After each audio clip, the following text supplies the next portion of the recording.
Welcome to That's Good for Footy. Forget about the heartbreaks, the agony and heartaches.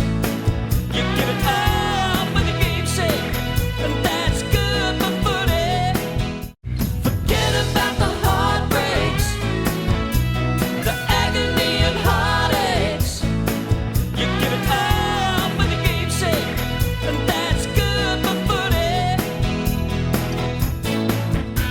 And this is what you pray for, every night and every day for. You give it all, then you give more. That's good for footy. Wow, good evening. How are you, everyone? Great to see you. Welcome to the Mulgrave Country Club. Welcome to Carlton Night. Welcome to That's Good for Footy, the family-friendly, live and interactive footy panel show. This is where the fans meet the players and the players meet the fans. The show is for the passionate supporter. This show allows you to see the players like you've never seen them before and allows you to see them be themselves. I'm ready, let's go. Carlton show, August 16th, 2023. Please welcome to the show our first panellist. He was born on the 17th of October in 1993. He has played a total of 163 games, 150 for Carlton, but 163 games, and he's kicked a total of 23 goals. He made his AFL debut in 2013. When he plays for the Carlton Football Club, he wears a number 15 on his back. Could you please welcome to the stage, Sam Doherty. We are the Navy Blues. We are the old dark Navy Blues. We're the team that never lets you down. We're the only team old Carlton knows. We're all the champions. They like to send up. Wonderful, thank you very much. Very nice rendition. Makes the players always feel comfortable when they come out hearing that song. And it's really fortunate because he's only heard it 8 times in the last 8 weeks, which is great. Mate, wonderful to have you along. How is everything going? Thanks for having me on. Yeah, things are well.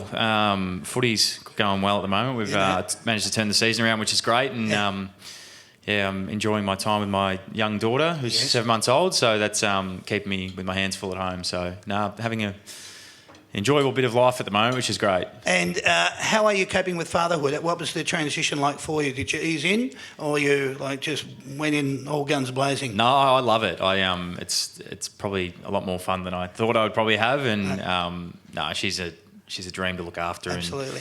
And, for all the parents in the room, I'm sorry, but she's a great sleeper. She's 13 hours a night. So luckily for me, I'm getting a good rest between games and everything. Did you say 13 hours? Yeah, straight. Wow. Yeah, so I put her down before I left, and she won't get up until 7 a.m. tomorrow. So. Wow. Oh, that's great. There you go. Rub that one in. That's beautiful. Well, enjoy, mate. Enjoy tonight as well. I hope you do. Let's get our second panellist out here. He was born on the 3rd of June in 1996. He's played a total of 55 games and he's kicked 5 goals. He made his AFL debut back in 2016, and when he plays for the Carlton Football Club, he wears a number 27 on his back. Could you please welcome to the stage, Mark Pitnet. We are the Navy Blues. We are the old dark Navy Blues. We're the team that never lets you down. We're the only team old Carlton knows. We're all the champions. How was that? He actually came up on the stage, and I was worried about the height up there, but that was pretty good. I mean, he's a tall lad. Tell us, how many centimetres are you in? 202, 6'7". 202. Oh, look at that. I did actually cheat the height test at draft camp though, so I'm actually probably about 199. Oh, really? Okay. Yeah, fun fact, if you ever walk in to measure yourself, if you're walking on your toes, no one looks at your feet. You can get another inch. There you go. All right. Helpful information. Please welcome him to the show because it's great to have him here. First time on the That's Good for Footy panel show, so we're going to take it nice and easy on you, Mark, but we will ease you into it as we go. We're going to do it in our first segment, all right, boys? We're going to get stuck in straight off the top. We've got a bit to get through, so let's get into it. It is past, present and future. We're going to talk about where the Blues are at the moment. You're sitting 5th on the ladder with 12 wins, 1 draw, 8 losses, a percentage of 116.8. For Carlton, it has been the season of 2 halves. Carlton before the bye, except for 1 game, and then the last 7 straight wins after the bye. 4 of those wins have also been over 100 points, including 2 in the high 90s. Your defensive pressure was something that was being questioned prior to round 14. It drew the ire of those in the media, and worst of all, from the Carlton supporters. You were getting scored against, and conversely, your scoring was lacking. There was a particular focus coming onto the club from rounds 5 to rounds 14. Those in the media were questioning your offensive structure, with Harry and Charlie not being able to get their leading patterns right, and there was also a considerable focus on your scoring efficiency when you had it in your forward 50. So here's the question. What happened?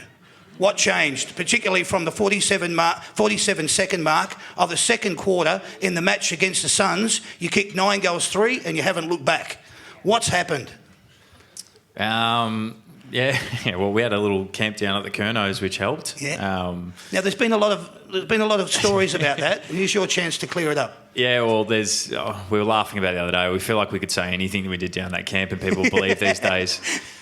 The reality was we went down there and had some pizzas and sat by the fire and had a meeting around what we wanted to be moving into the back end of the season. So had plenty of those over my time. This one worked, which is a bit different, but.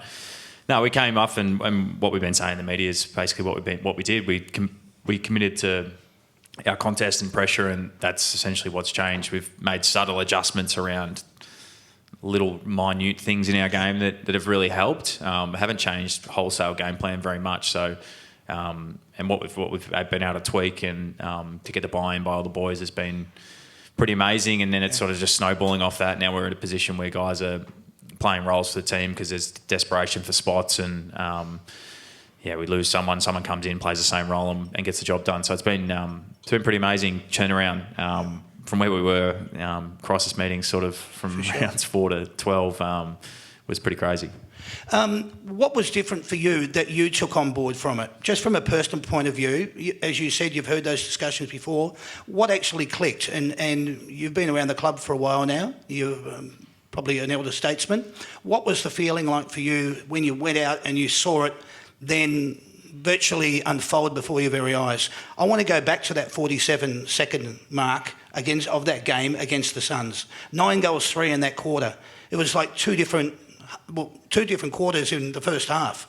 What was it? Yeah, well, I think that second quarter against the Suns is probably that doesn't happen very often in footy, and that probably wasn't the sustainable part about our game. So as much as that Suns game was important for just getting our confidence rolling, there's probably some seeds laid in the Essendon game. I know we didn't play our best footy throughout that time, but we probably had one poor quarter, and the other 3 quarters started to look a little bit more like what we wanted to be, and it sort of kept rolling off that. But from my personal sort of view of it all, is I just think that we as players I know you've taken defensive mindset as a tool, and everyone wants to have a defensive mindset, but we generally set up our games with more of an opportunity to tackle and put pressure on, and hope that then spills the ball for a teammate, and then our teammate gets on the end of it. So that's generally probably part of what has been a big change throughout the club, and I think you see that in our games. Our games are high-pressured games, and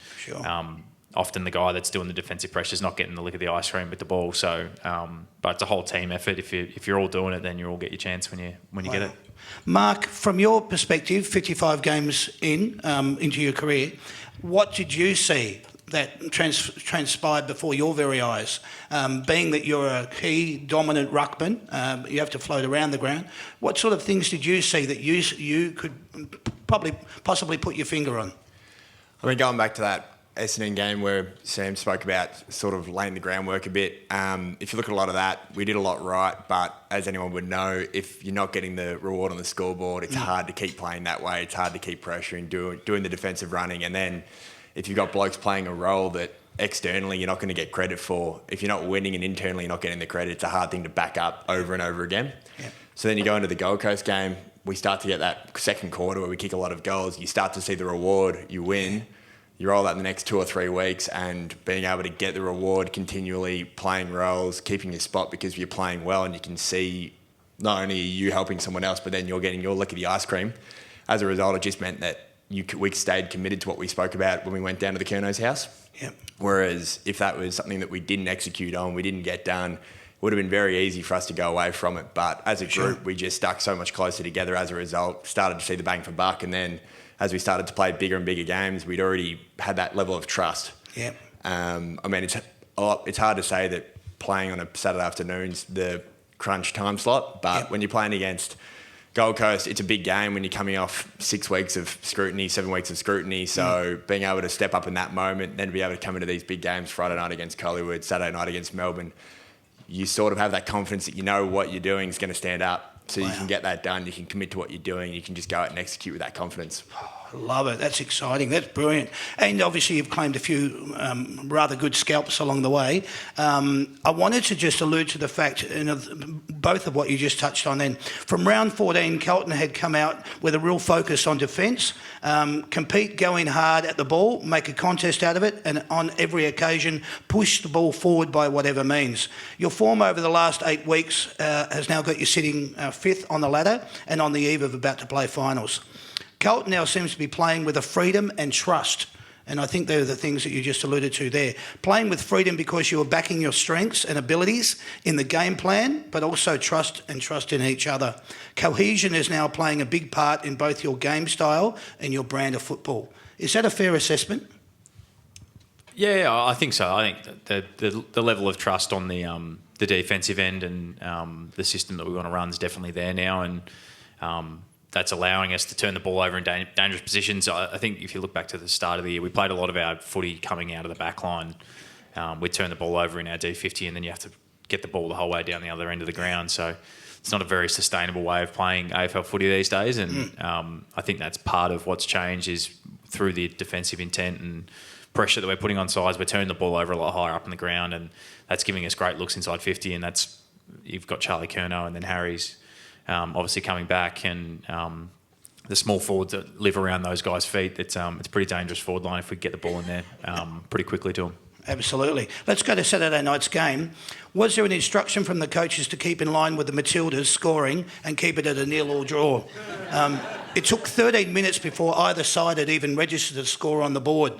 I don't really expect an answer there, but the pressure Melbourne was under in their defensive 50 from Carlton's forward entries was unbelievable. It was 24-4 inside 50s in the first quarter alone.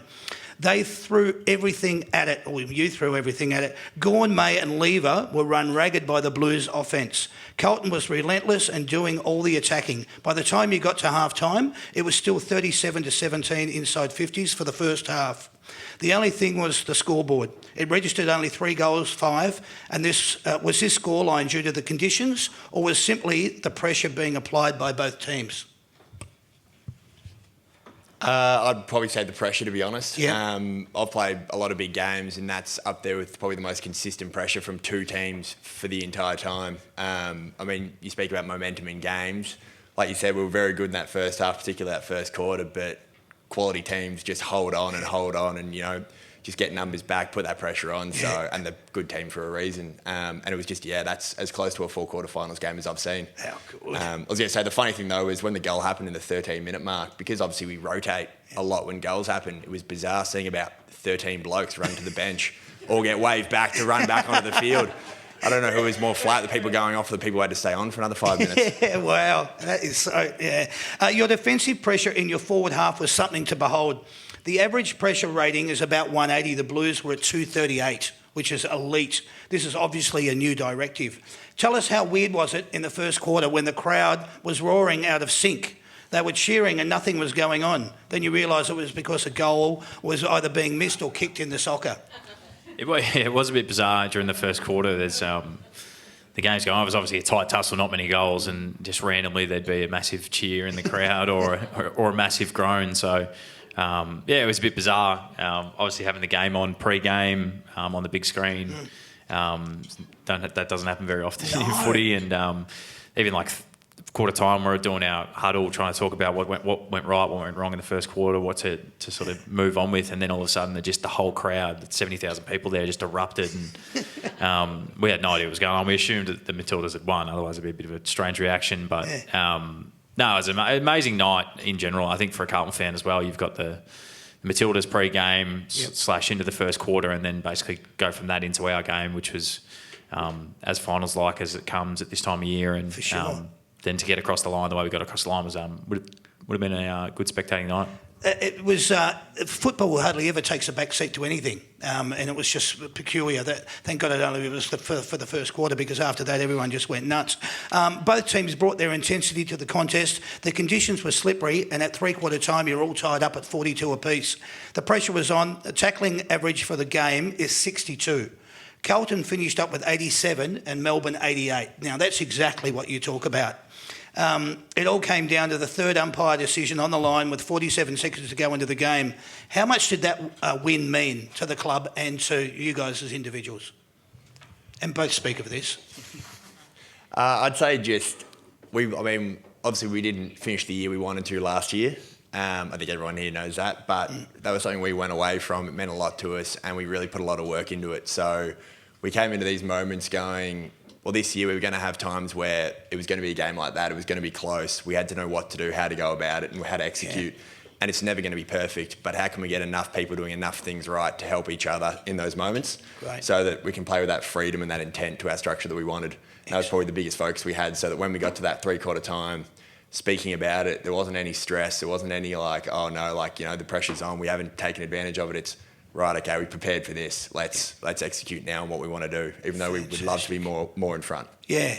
So what was the feeling like for you? One of my favourite football moments, both of 2022 and also 23, Richmond game, you outside 50, sailing it through, head high, umpire doesn't move, I get goosebumps thinking about it now. I don't know how you feel about it. My point to you is, how much did that win mean to you, what you just went through? Yeah, I think it. Yeah, part of it is it was just another week in footy, and we're trying to sort of roll our confidence into week-to-week games. Obviously, Melbourne are a really good footy side, and they're up there with probably the top two sides in the league. And for us to go up against that in a really hotly contested game, and then come out on top, probably just solidifies more of what we're doing is working, and it gives us a lot of confidence that we're in the finals. We're not just trying to make it to the finals, and I know Carlton fans probably that's a massive goal for everyone, but we sort of want to make an indent in it. We don't want to just get there and make up the numbers. So we're sort of trying to bank in a performance and a game style and commitment to each other that when we do get there, we're actually going to have some impact in there. And I think the weekend's game just sort of solidified that if we played to this brand and we played to this level, we can match it with anyone in the comp. Melbourne won the flag 2 years ago and sitting second or third in the ladder. So I think from that perspective, that's what it meant. It's probably the reward and the solidification of what we're doing is working. And if we just stick at it, then we're going to be a huge chance. So pretty excited with the back end of the year and what's to come. Should be. There's belief in the group. There's belief. Why not Carlton? Why not? Look at Western Bulldogs in 2016. Came from 8th, 9th to get up and win the flag. No one thought they could do it. It was brilliant. Positives from the game, decoding with 15 hit-outs. I thought that was brilliant. Pitney, 14 hit-outs as well. I bring up those 2 points because I also wanted to allude, you were going up against probably one of the best ruckmen in the AFL at the moment in Maxi Gorn. He had 47 hit-outs around the ground. He played obviously a wonderful game. He's a dominant ruckman. He has excellent endurance. What's it like going up against him, Mark? He's, along with probably Nick Nat, he's probably the hardest player I've ever played on, for different reasons, both of them. But Gorn's very good at everything, which is unusual. Yeah. He spoke about he's a good runner, he's taller than me, he's a very good mark, he's good in the ruck, he's good at ground level, and he's very smart. So you come up against someone like that and go, right, you've got to come in with such a specific plan and execute on taking away 2 or 3 things. So, for instance, for me, I don't want to say too specifically what I took away in case we play them again. Yes. But there were, like you said, he won lots of hit-outs. I was okay with that. I went into the game very happy with that's what I was going to give him. But there were 2 or 3 other parts of his game I went in with a really active plan of going, if I can limit these 2 or 3 parts of his game, it'll go a long way to helping us. Brilliant. Even if that means sacrificing my own individual game. Perfect. And then off the back of that, just being able to sort of wear down means that someone like Tommy can come in. His third quarter, for those watching, was unbelievable. Yeah. Really got us going when Melbourne got going. So just being able to wear blokes like that down so that he can come in fresh and really take advantage also plays a big part in that. Yeah, brilliant. I thought both of you were fabulous up against him. I thought Hewitt and Newman were great with 33 and 34 disposals respectively, and Cripper playing more of an outside role. Linkman with 29 was at his usual best. As I said before, it's now 8 wins on the trot, and you've got a few to to come back in? I'll talk about your injuries. Injury list looks like this. Chera, Mackay, Durden, Silvani, Kennedy, McGovern, Walsh. How many of these lads do you think will be coming back into the mix for the weekend? I was downstairs just before I saw the news, so I understand that Mackay's is in, as far as it's been announced. That's what the news said. You always believe the news, don't you? Can you guys allude to me with Chera, Durden, Silvani, Kennedy, McGovern and Walsh? How's the injury list looking? What could we be seeing coming back in?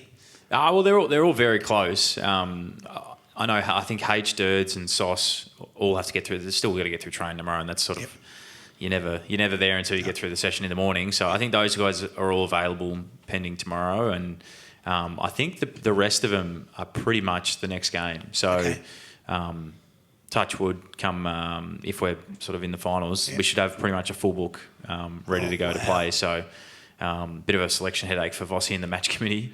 Nice position to be in. Yeah, it is a nice position to be in. You never know what happens in footy, and we got all of those injuries in about 2 weeks, so it's sort of you never know. But it's looking like at this stage we should have a fair few back next week, so might get a rest for the old leagues. So that'd be nice. Yeah, good. Speaking of that, Sam, congratulations on your 150th, please. Well done. I said it off the top, 163 games in total, 150 at the Carlton Football Club. You got a little bit of a kick to the back of your calf. Everything all right there?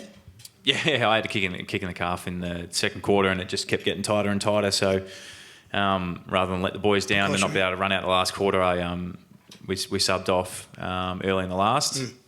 Again, I got to get through training tomorrow, so it's feeling good, but you just we'll see how we go tomorrow to make sure we get the test done and get through it all. Take the lift on the way out. Don't take the stairs. Are we good? All right. Let's talk about your next game, which is on Saturday afternoon. Gold Coast versus Carlton, right back to where it all started, obviously 8 games ago. 2:10 p.m. Saturday the 19th of August at Heritage Bank Stadium. Suns will be wary of your last meeting. New coach signing on. I believe that's Dimmer as well, if you believe the news. There will be a few out to impress, I'm sure. They sit 15th on the ladder. This will be a game you will want to secure the 4 points from, as it's a logjam and you don't want to be not in the mix to contend finals time.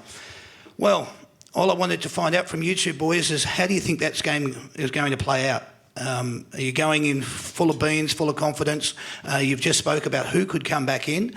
You're playing them on their deck again. This is an opportunity for you to get those 4 points and try and secure at least going into round 24 and see where things go from there. How do you think this game's going to play out? I mean, I hope we win. Yes. To start with. Yes. That would be a fabulous start, wouldn't it?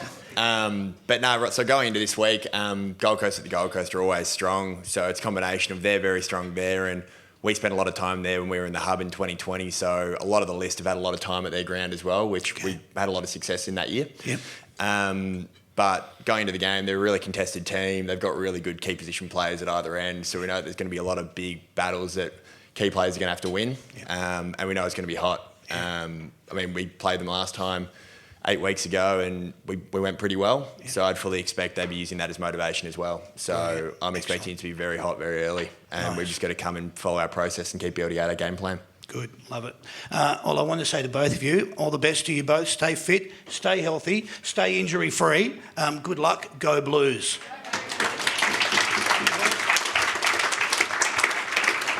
What we want to do now is we want to get to know the boys a little bit better. We're going to do it in our first little segment. It's called Getting to Know You. All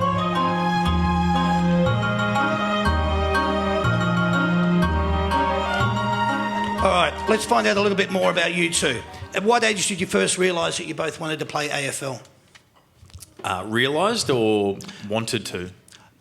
Let's go with either answer that you feel comfortable. Well, wanted to from about the age of 5, playing Auskick and running around there thinking it'd be amazing to be able to do it, but probably realised I'm from the country, from Phillip Island, so AFL footy seems a long way away, and probably wasn't until I played the National Carnival in under-18s where I thought I was actually a chance of getting drafted. So so it was a bit of a late realisation. I always wanted to, but actually attaching the dream to the reality was pretty late in the year for me. Yeah, cool. Okay, Mark? I always played basketball and football growing up, so Okay. I was probably slightly more basketball. Really? It Okay. wasn't until I was sort of 16, missed out on... So I always wanted to play at the highest level possible, and then missed out on the state team for football and basketball. It was emergency for both. Got injured at the last trial game for both, so right. parents basically sat me down and said, make a decision. Wow. And weirdly enough, I was a bit too short for basketball, so Yeah. ended up with football. They're huge. Yeah, would be a bit point guard. You know. I don't move like one. Yeah, right. He wouldn't be a point guard. No, I'm only talking about from height perspective. But anyway, who has been your best mate at the club since you arrived at the Carlton Football Club? Cripper and I came the same year, and he was in my wedding party, so one of my groomsmen. So I'd have to say him. It's been a bit of a journey, like everyone would know, over the last sort of 10 years at Carlton, and a lot of downs, but a lot of ups as well, and been able to share that whole journey, and hopefully some success on the end will mean a hell of a lot to me. That's great. Mark? Boydie's probably my best mate at the club. Okay. Came in about 18 months ago, I reckon now. Yep. And yeah, just since then, he's probably my closest mate. Don't really have much more than that. That's brilliant. Do you two have someone that you've taken under your wing? Is there somebody at the club that's come in that you've just thought, I'm going to look after these people? I mean, as ruckman, there's only 4 of us and Cruz, so Yeah. we're a bit of a different breed. We like to train in the corner when everyone does all the running. Yeah, right. But we spend a lot more time together, so there's a lot more of a relationship built there because it's so specific. So we do Yeah. things like in training where we'll try playing like opposition players and coach in real time. If I do this, how do you find this? Are you comfortable, not comfortable? How do we adjust? Okay, good answer. But we picked up Hutto this year, who's a 19-year-old in the pre-season, and so he's probably someone I've tried to spend a bit more time with. Okay. Just being a young player developing, and he's really come into his own and playing VFL the last few weeks. Yep, perfect, great answer. I claim Weeders. Okay, I like that. He was a weird, strange individual when he first came in, and I feel like I've blended his personality to somewhat tolerable these days. So, he's probably one, because when he came in, was obviously young, coming through the system, and aspiring leader. So I've sort of had a fair hand in his journey over the time. But I also one of the first year boys is next to me in the locker room now, Ollie Holland. So been playing a bit of footy, obviously on the wing, and being able to learn and teach him along the way has been pretty fun this year. I can imagine he's an excitement machine, and it'd be nice to sort of go, well, he's a protege, mentor, you know. It goes, obviously, 13, 14, 15's Acres, Hollands, and then me. Yeah. So he's got a couple of guys that are teaching him a fair bit, which That's has been great. pretty good. Very good. Describe what it was like your first day when you turned up at the Carlton Football Club. All right, you've come from Brisbane in your case. You came from Sydney? No, Melbourne boy. Okay. Excuse Close. me then. Very close, isn't it? Running out for your first day at the club, did you know where to park? Did you know where to sit? Did anyone play any pranks on you at the club on that particular day when you first turned up? Who was the person that made you feel welcome? For me, so I was drafted to Hawthorn originally, so it was a bit funny driving here and being this close to the club. But Ben McAvoy was sort of my mentor, started my career. So I actually came to him to the club with him my first day at the club. Right. Spent the first week with him and sort of just got to see how he prepared over that first week, which was pretty cool. But no, we had a running session on that first day and I was nowhere near it. Yeah, right. Done. Yeah, I hear you. That's still you, isn't it? What about you, Sam? Well, both mine. But Brisbane, when you get drafted, I went straight into James Polkinghorn's house, who's a Brisbane player, so he pretty much just showed me everything I needed to do from the start there. But Okay. And then when I obviously got traded down to Carlton, I played TAC Cup with Nick Graham, so Okay. another one of my best mates these days. But I essentially just piggybacked him and texted him 100 times what time I need to be there, where do I need to go, what do I need to do. Got there at the same time so he could show me around. So he helped me a hell of a lot over that first year. So Okay. fast forward now, both of us had kids this year and in the wedding party as well. So, yeah, full circle. How good's that? I love it. All right. What was the feeling like when you first got a glimpse of yourself in the mirror in the full Carlton kit? Knowing that you weren't at Kmart anymore, you weren't getting dressed by mum, you're not in the supporters gear, you're actually getting ready, you're going out. I know you do jumper presentation. That's probably one time when you've seen yourself, but what about another time when you've, maybe your first game, or what was it like when you first got a glimpse of yourself in the Carlton Clobber? Yeah, it's pretty surreal. Like it's one of those things that you always imagine growing up wearing an AFL jersey. and pretend to kick goals from the forward pocket, and I mean, if you do it from the back pocket, you're in strife.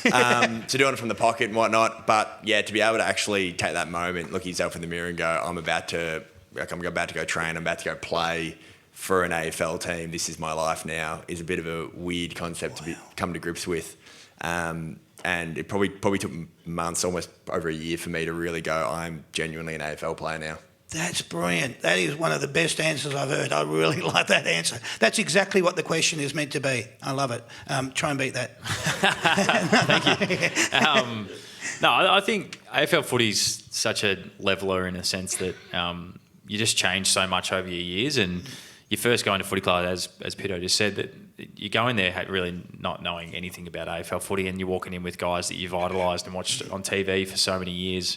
Like at Brisbane, that was Simon Black, Jonathan Brown. Walking to Carlton, there's Chris Judd, Mark Murphy. It's you're sort of in awe of the guys, and I sort of get that sense when guys walk in and they look at Cripper like he's a god. So it's such a strange thing that you start like that, and then within a year they're hanging shit on each other, and that's just where footy clubs go. So if you're going from a sense of when did you realise that you're sort of at the club and everything, it's that first 6 to 8 months is just a whirlwind of emotions, and you don't really know what you're doing, and you're just trying to keep your head above water basically. And it's amazing. We're very lucky. We get to do what we love for a living, and do it with 46 of our close mates now, which is pretty cool. Oh, great answers. I love it. Absolutely beautiful. Since your time at the club, who's impressed you the most with their professionalism, their work ethic, and their work rate? Who's that individual? It's a lot to choose from. That's the issue. So trying to pick one's quite hard. I mean, Cripps obviously an obvious one. I mean, he performs the way he does on such a consistent basis for a reason. He's one of the first there. He's one of the last to leave. He's always doing extras. The way he takes care of himself, obviously a big part of playing football, to be able to back up physically.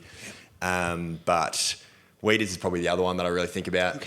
Just the attention to detail, but not only being able to get his role done and having really specifics about who he's playing on, but being specific with helping, for instance, myself. I can go to him and go, right, if I'm running defensive patterns, where do you want me to set up based on who we're playing? How are the entries coming in? Wow. So he can get his role done, know all that, and know how I should play my role better. Fortunately, he doesn't try to ruck, otherwise I might be out of a job. But so to have that level of knowledge and understanding is I think just another level, and shows the attention to detail. Yeah, excellent. I'm going to have to try and create something. Cribber's the one, he's obsessed. He gets tests on his gut health so that he can take the right vitamins and minerals to make sure he has perfect. It's bizarre. Yeah. But it comes out that he got a big corky the other week that was pretty bad, and the amount of stuff he did to get up for that Collingwood game was unbelievable. And we spoke about how professional you need to be a high performer, and he's sort of the epitome of that. But if you're just going from work ethic and just will and drive to be a better player, Sammy Walsh, he's pretty unbelievable in the way he trains and what he puts his body through. So he's another one that's on that list. Love it, boys. What is your mindset when you're going out to play? What's your individual focus, and what do you say to yourself to get into the zone? Is there something you do? For me, I just try and be aggressive and have fun generally. Yeah, good. And be loud. If I do those three things, then generally I get my role done, and good things tend to happen. Good. Spoke about the freedom and creativity before of playing within that system. If you're going out to really enjoy playing in front of 70, 80,000 people with 22 of your mates on TV, and for me, I've got to be aggressive, obviously, for my role. So if I bring those two things, then everything else is a bonus. Well said. Excellent. Yes. You're really liking his answers tonight. I am. You're coming back. Getting a little bit worrying on stage, I'm not going to lie. No, I'm pretty calm on going down. The last few years, I've probably had a sense of gratitude with footy in general. Okay. More just it could have been taken away from me, and I might not have ever been able to do it again. So I see every game that I'm able to play and get up for as an opportunity to live the dream that I've had since I was a kid. And I try and play my footy as that these days, and it's probably helped me a bit to sort of settle down and not to put so much pressure on myself and enjoy the ride versus trying to force it. And that's probably been the biggest change over the last couple of years. Brilliant. Do you get nervous on the big stage, or you just believe in your abilities to get you across the line? I mean, I get nervous for this. So, I get nervous for every game. AFL, VFL, I always get nervous. It's just how I am as a competitor and approaching football. I think it's just that because you know that no matter what level you're playing at, it's that point of I've done all the preparation I can. Yes. Now it's just go do it. So fabulous. It's the unknown. It's why we love sport, and that's probably why. Brilliant. Can I ask you just to follow on from that? What does it take to get that competitive edge, and what does it take normally to calm the nerves? Is it the touch of the football? Is it the running out? Is it the physicality? Do you need to get that body-on-body contact? Definitely for me, body on body as early as possible in a game. That's probably, when thinking about the game, I try and think of really, as if I'm taking the first centre bounce, I try and think of the first centre bounce, hitting that body as hard as I can, executing that really well, and then everything will happen after that. And I can't worry about that. If I'm not starting in the ruck, it's okay. First contest in, need to hit someone early. Wow. Hopefully it's clean. They're the answers you want. I'm on board with all that.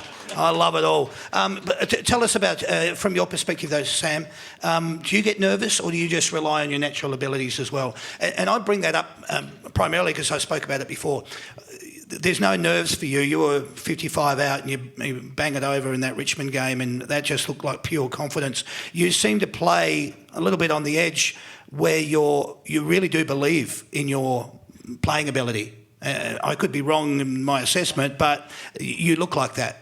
So I don't get that nervous. Like in some of the really big games, in big moments, late in games, that's when the nerves start to come. But I don't know whether it's the confidence or just believing that you've done the work. And as Peter said, I study my game to the nth degree, so I know what I need to do when I get out there, and I feel like I've done all the preparation before I go out there, and that gives me a sense of calmness when I play. And then I do a lot of stuff in terms of my mindset pre-game to make sure that I'm in that sort of state where I am quite calm. I feel like I can think better in those moments, which is a big part of my game, being able to stay level-headed and think about the game more broadly than just trying to win the hard footy. So there's obviously a lot that goes into AFL footy in terms of game plans and structures and stuff, and sometimes you need some guys that can think pretty deeply on the field, and I've sort of had that natural ability over my whole career, so I tend to try and keep myself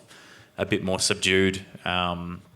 I will say when you're playing in the midfield, it's a little bit harder. You sort of have to wind yourself up a little bit more. So, but I don't think it's like supreme arrogance that I think that I could play it very well. But it's more just the confidence in doing the work physically and mentally pre-game, so that when you go out there and play, you're ready to go. Love it, absolutely love it. Describe for us in one word, the one word that you think best describes each other's attitude towards football. What's your approach? What would you say about Sam's attitude and approach to football? I'd probably just say that committed. Just that commitment to, like he spoke about, the commitment to his game, getting everything out of himself, and understanding what's going on at all levels so that he can problem solve and think out there, and then just being able to execute those skills with that level of preparation. Perfect. Yeah, well, Pito's probably pretty much told you, but brutal. It's the way he plays the game is a really physical player for us, and he knows that that's part of his role, and it makes us all walk taller when we've got someone that's playing like that out there, and he understands that that's a huge value for us, and he's talking about it the whole of tonight about how much work he puts into being that for our footy club, and we definitely appreciate it. I always like to ask that question because generally the players look at each other with loving eyes. It's a beautiful moment to share, and I think it's always there you go. It's nice to see. Describe for us your take on each other's sense of humour. So Mark, if you could describe Sam's, and Sam's if you could describe Mark's. Is it dry, witty, quick, or straight through to the keeper? I'll give him witty. I'll give him witty. Okay, all right. Witty's not bad. What would you give Mark? Pito doesn't have much of a sense of humour, so witty. He's brutal. Witty. Very witty. Yeah, he's witty. Yeah, he's witty. He's a deep thinker. Yeah. Okay. Yeah, I don't know. I don't have one point. He's probably pretty. He's pretty straight. He doesn't have much humour though. I'm actually not taking the piss with that. No. Yeah. I get it. Clearly don't tell him my jokes. And no one's laughing at them, are they? What is the one headline you'd like to wake up and read about yourself? Write your own headline. What would it be? What would it say? Pitnet played in a flag. Ooh. Nice. Nice. Oh, I was going to say the same one, but You can. But That's cohesion if it is. I wasn't going to say Pitnet plays in a flag, but yeah, same sort of along the same lines. Yeah. Okay. Who's been your toughest opponent to date in your career? I already spoke about Gorn, so probably Nat Nui's the other one. Yep. Obviously, great player that he is, but the unfortunate thing when I play against him is you go against someone and you go, right, what's their weakness? He's bigger than me, he jumps higher than me, he's faster than me, he's more powerful than me. So if he decides to turn it on, it's sort of just hold on for dear life. So, yeah, no, probably him. Interesting. Yep. Yeah, I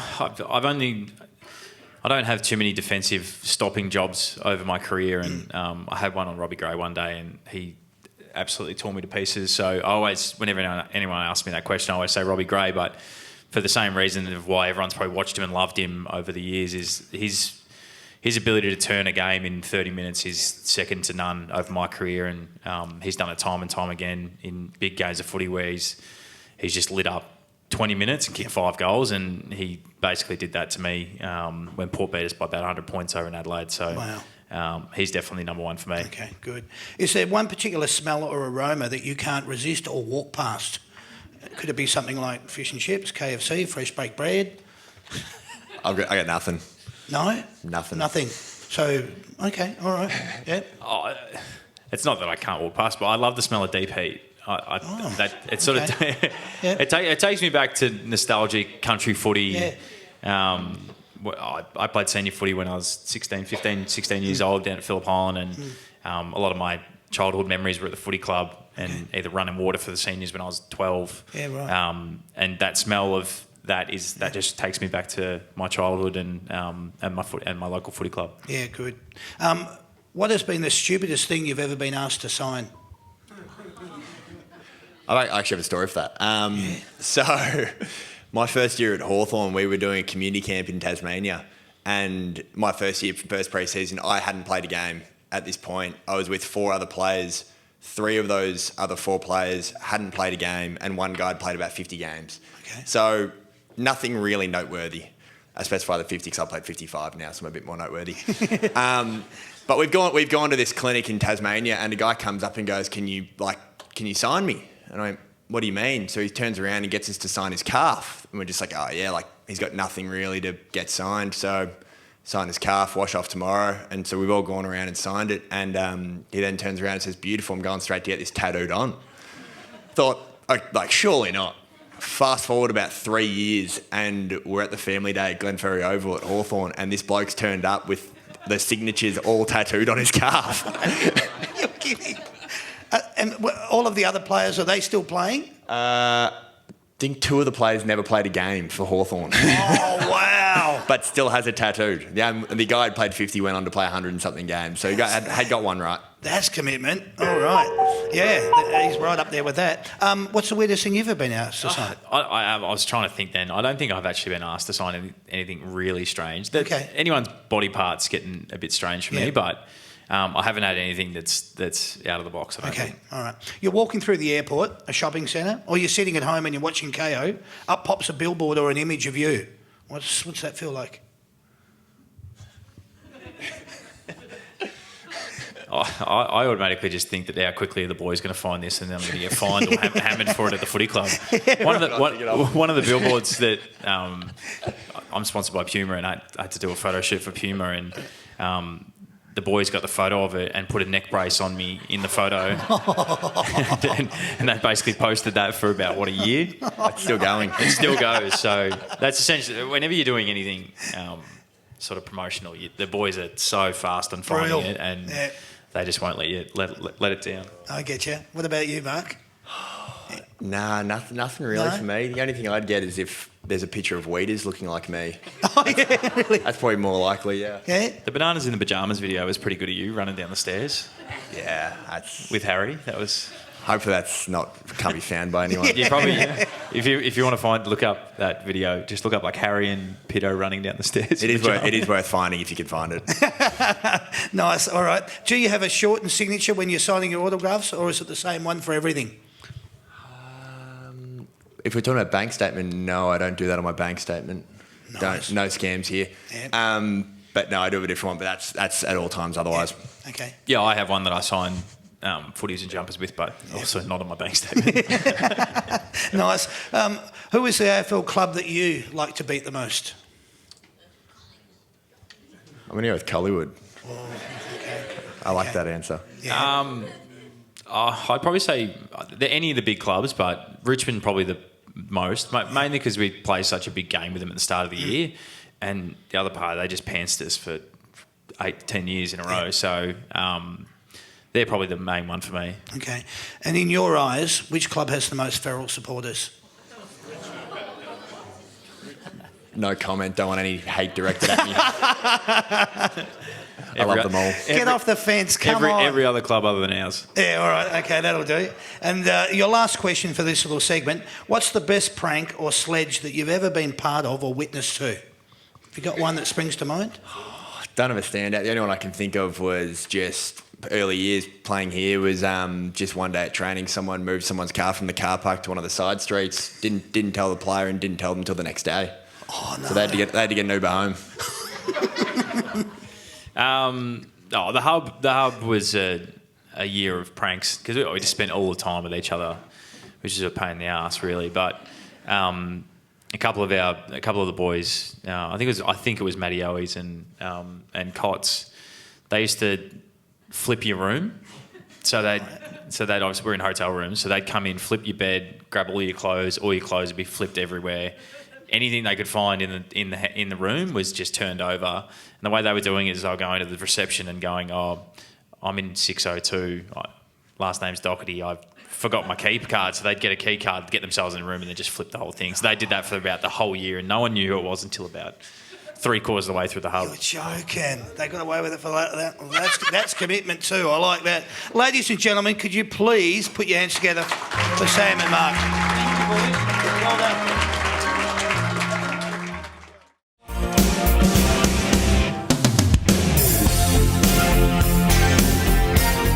All right, good luck to you both. Here comes your series of questions. How many premierships has the Carlton Football Club won? Julia. Craig.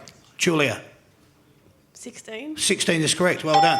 How many grand finals has your team played? How many times has your team played in a losing grand final? Julia. Julia? 15. Very close. No. Craig? I'll have go 17. No. Other way close. It was 13. Bad luck. Here comes your next question. Who is your team's captain? Julia. Julia? Patrick Cripps. Correct. Well done. Sorry.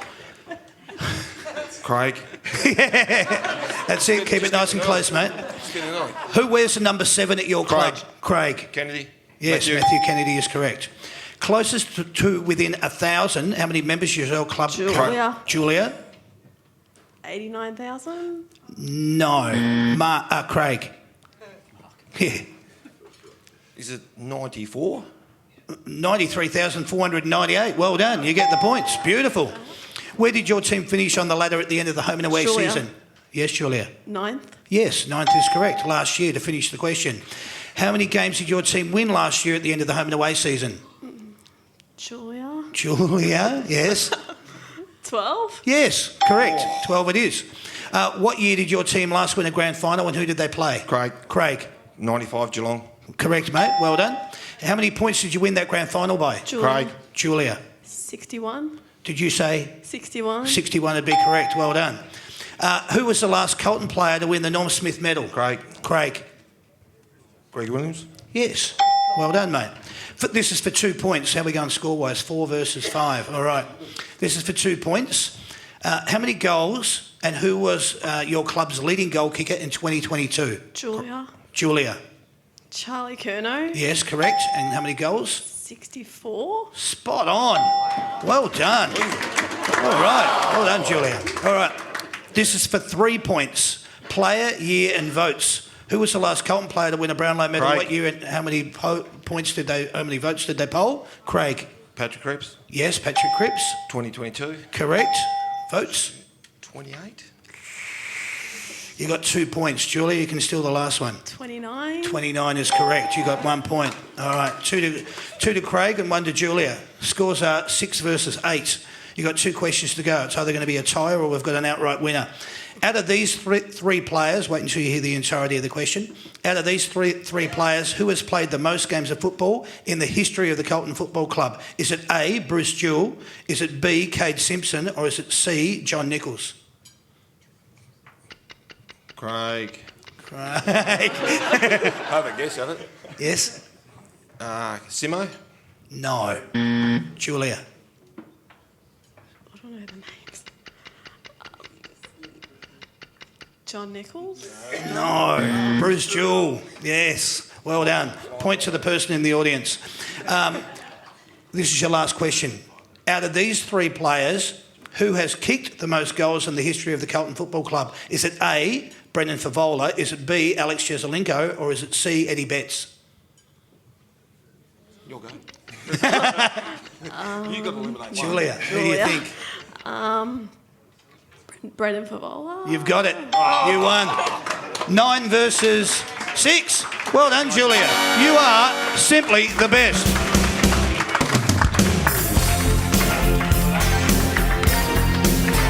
That was brilliant. Julia, that was fantastic. You get to take away the That's Good for Footy football. All right, that's all yours. That will get signed. And Craig, you don't go home empty-handed. No one's a loser here, mate. You get to take over that football as well. All right, there you go, mate. Thank you for playing. Well done, boys and girls. Well done, Julia. Simply the Best was proudly brought to you by Yamaha and the Big Picture People. They are the experts in home theatre technology. The Big Picture People are located in Hoppers Crossing, Clyde North, South Morang, Cheltenham Water Gardens and the Gold Coast. That was brilliant.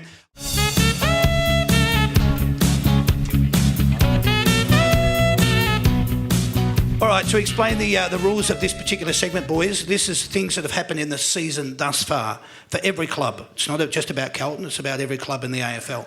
You're going to be given the question, you're going to give me the answer, they're going to keep score. That's how it's going to work.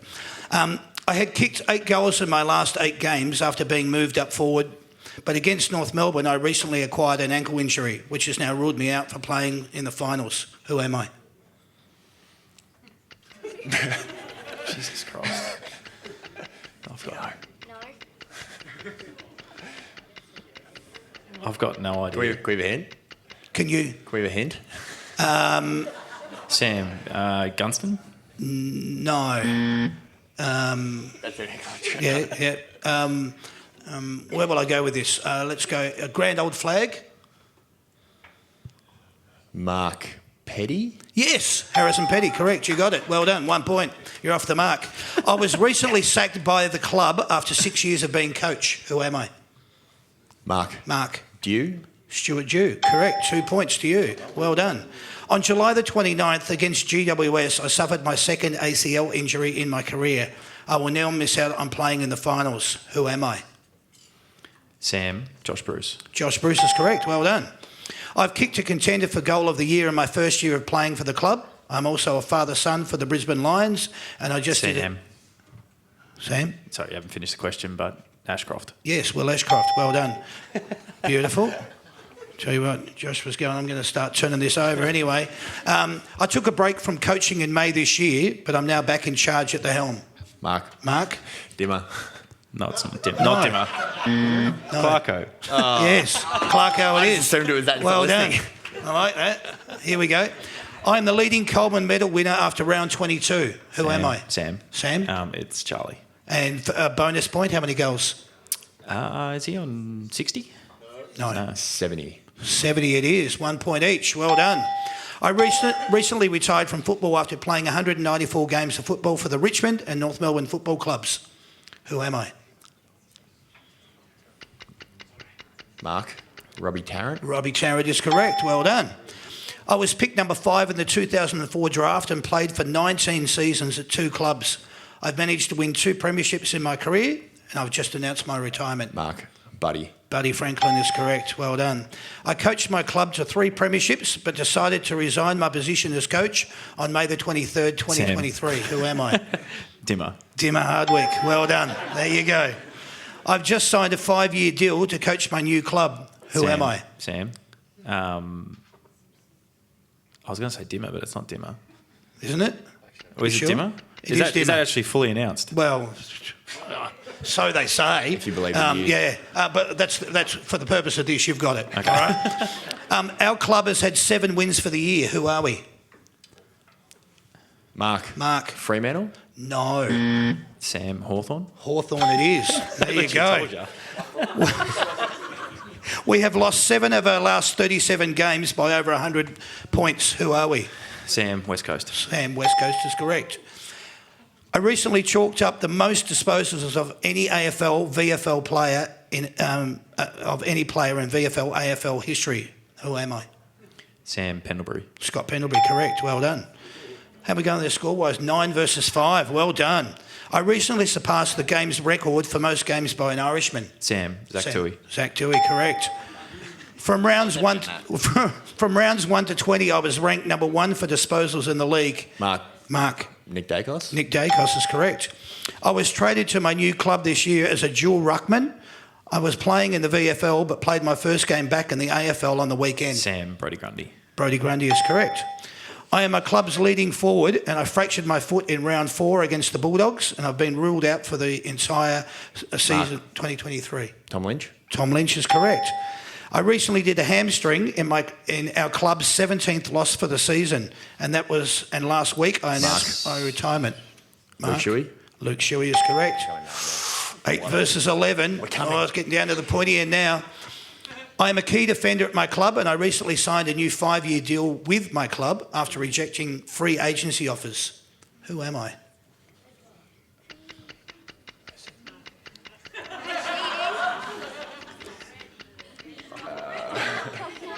I don't know who's re-signed.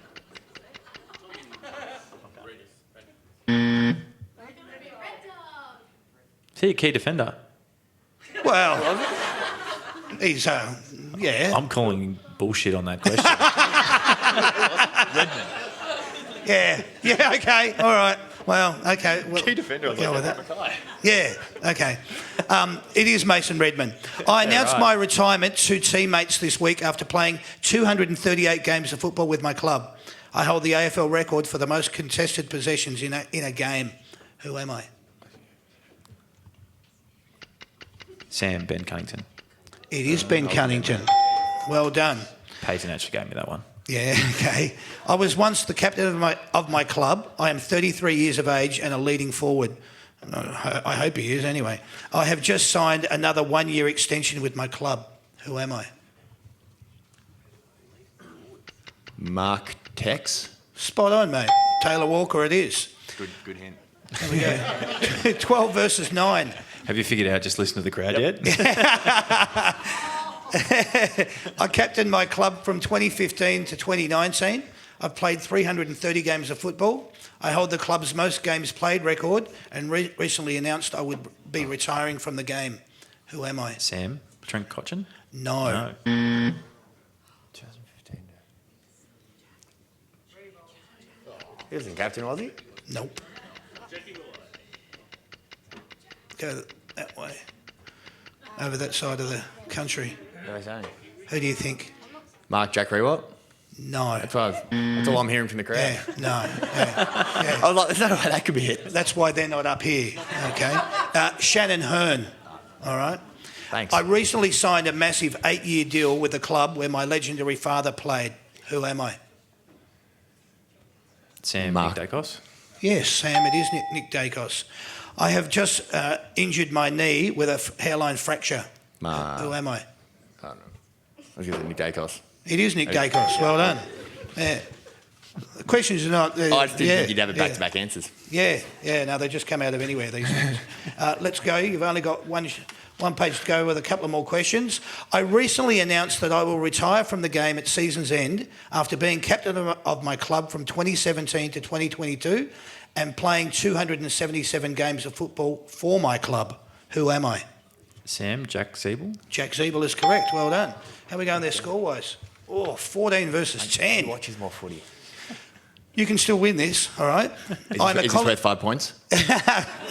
Possibly. I'm a Collingwood big man.